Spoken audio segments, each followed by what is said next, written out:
23 está. O processo 1917, autoração Antônio Antônio Fernando, de Elisângela Fernandes, Gustavo Carlos Daniel de Oliveira, 23. Boa tarde, doutora. Tarde. Vou passar a palavra à desembargadora Sônia para antecipação do dispositivo, por favor. Pois não, senhora presidente, a propósito de voto, dar provimento parcial ao recurso do reclamante apenas para deferir os benefícios do segredo. Tem interesse tentado, doutora? Sim. Então, com a palavra, peço que seja breve. Certo. A ação envolve um acidente de trabalho, que o trabalhador sofreu uma queda de aproximadamente 5 metros de altura, sofreu uma fratura do fêmur e foi obrigado a colocar, por uma cirurgia bastante extensa e complexa, 3 pinos na cabeça do fêmur. Ele ficou afastado por muito tempo do trabalho e quando você sofre uma cirurgia e uma queda dessa magnitude, você obviamente fica sem vida social, você fica numa cama, você fica em cadeira de rodas e assim, por isso, exatamente, ele permaneceu vários meses recebendo o auxílio doença. Voltou ao trabalho, depois de algum tempo, uma trombose na mesma perna direita aconteceu.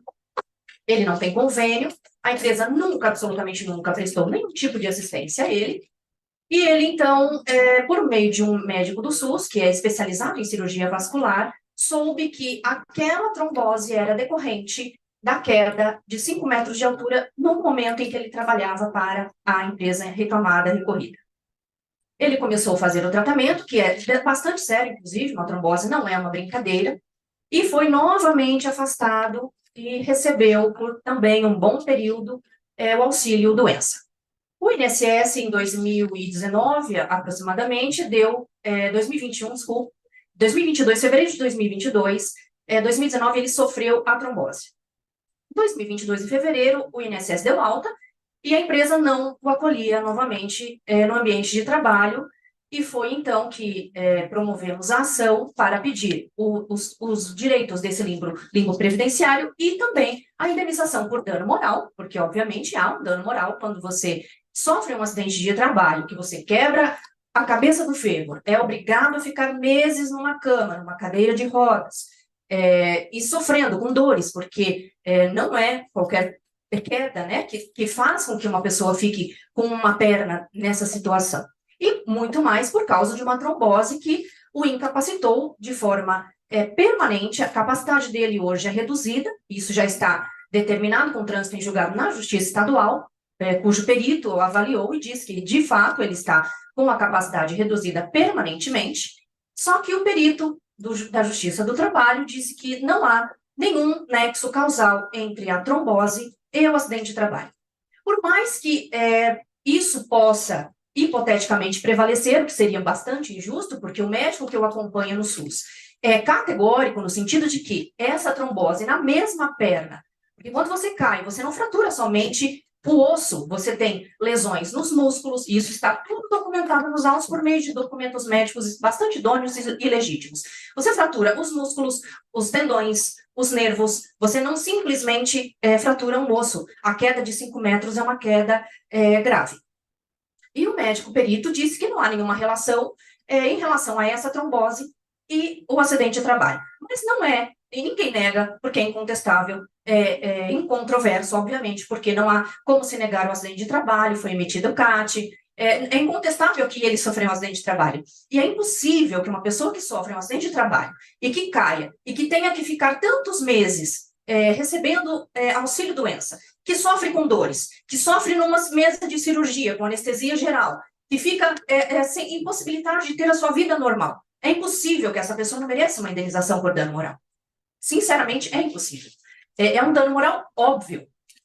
E o autor, o recorrente, ele também pede que essa doença, essa trombose, que o médico do SUS, que é especializado, que o acompanha desde 2019, que atesta que ela é decorrente do acidente de trabalho pela queda e a quebra do fêmur, da cabeça do fêmur, tem que ser levado em consideração. E um ponto importante, por mais que aqui não sejamos profissionais da área de saúde, mas é uma coisa um pouco fácil de se entender.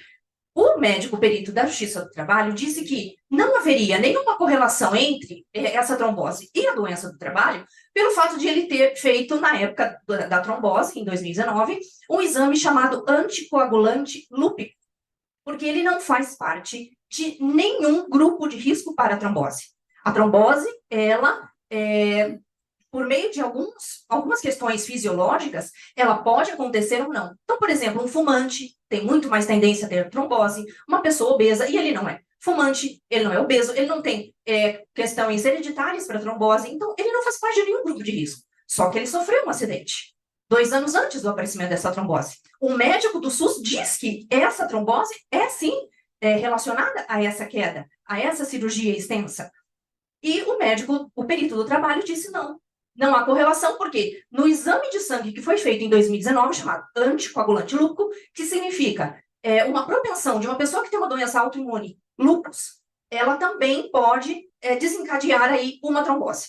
E ele diz no laudo, está extremamente explícito, que somente 30% das pessoas que têm esse exame positivado, e em 2019, realmente, o autor fez e deu positivo esse exame do anticoagulante lúpico, como se ele tivesse uma doença autoimune que acarretou essa trombose.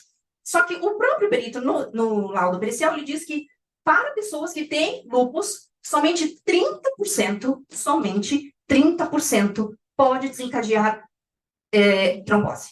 Então, é uma porcentagem extremamente ínfima para uma pessoa que sofreu um acidente de trabalho, não é ilusório, ele sofreu um acidente de trabalho, ele não faz parte de nenhum outro grupo de risco para trombose, é uma porcentagem muito pequena, e só que, com o passar do tempo, diante de tantas questões, tantas contradições entre o médico que o acompanha e entre o laudo pericial, eu pedi para que ele fizesse um novo exame de anticoagulante lúpico, e esse exame deu negativado. Algum resultado está falso. Se ele não tem lúpus, se foi a única saída que o perito teve para dizer não tem correlação com o trabalho, porque você em 2019 fez um exame que deu positivo, como se você tivesse uma doença autoimune que te acarretou, você faz parte somente dos 30% que tem lúpus, que acabou aí dando essa consequência de trombose na sua perna direita mesmo, que sofreu um acidente. Eu pedi para o juiz de primeiro grau, por gentileza, intime novamente o perito, para que ele esclareça, porque é um fato novo, e é muito importante, inclusive. Se foi onde o perito se apoiou exclusivamente para dizer que não haveria correlação entre a trombose e o acidente de trabalho, por causa desse exame que deu positivo em 2019, ele vai ter que explicar agora, porque ele é o médico. Ele vai ter que explicar por que agora deu negativo, ele continua se apoiando nisso? Será que os outros documentos, a provas nos autos, o conjunto probatório, não pode ser só o laudo pericial, a prova suprema? O perito não é o juiz. Precisa-se avaliar o conjunto probatório geral dos autos. E o conjunto probatório é muito forte no sentido de que há sim correlação essa trombose com o acidente de trabalho. Agora, independentemente, o juiz de primeiro grau negou, então, justamente por isso foi pedido o cerceamento de defesa. O cliente, o autor, ele tem direito de que o perito se manifeste a respeito desse exame novo. É um fato novo. O próprio perito não pediu esse exame. E, então, justamente por isso, pedimos o cerceamento de defesa para que o processo volte e o perito possa se manifestar em relação a esse fato, que é extremamente importante, e que, se hipoteticamente não se reforme a decisão no sentido de cerceamento de defesa, é impossível. Eu vou repetir isso, porque se uma pessoa sofre uma humilhação, uma desonra, que é um direito da personalidade, a honra da pessoa, eu sou gorda, gordofobia, que hoje a gente vê tanto, né? Homofobia, como não é indenizável que uma pessoa tenha sofrido um acidente de trabalho dessa magnitude, ainda que não se reconheça que a trombose é decorrente do acidente de trabalho. Ele sofreu um acidente de trabalho. Isso é incontestável, incontroverso. Se uma pessoa leva um tapa no rosto no meio de um ambiente de trabalho, ela tem direito a uma indenização. Como que uma pessoa que sofre um acidente dessa importância não tem 1 centavo de direito à indenização por dano moral? Então, se não se considerar que houve cerceamento de defesa para que o perito possa se manifestar em relação a esse novo exame que agora deu negativado, que se reforme a sentença para que se conceda indenização, ainda que sem pensão. Doutora, 1 minuto. Ainda que sem pensão, que ele tenha uma indenização por dano moral condizente com toda a situação que ele passou, porque é direito personalíssimo, é direito da personalidade. A pessoa que sofre um dano físico e, consequentemente, um dano moral. E assim eu peço que se reforme a sentença para que seja anulada ou reformada, concedendo-se indenização a esse trabalhador. Obrigada.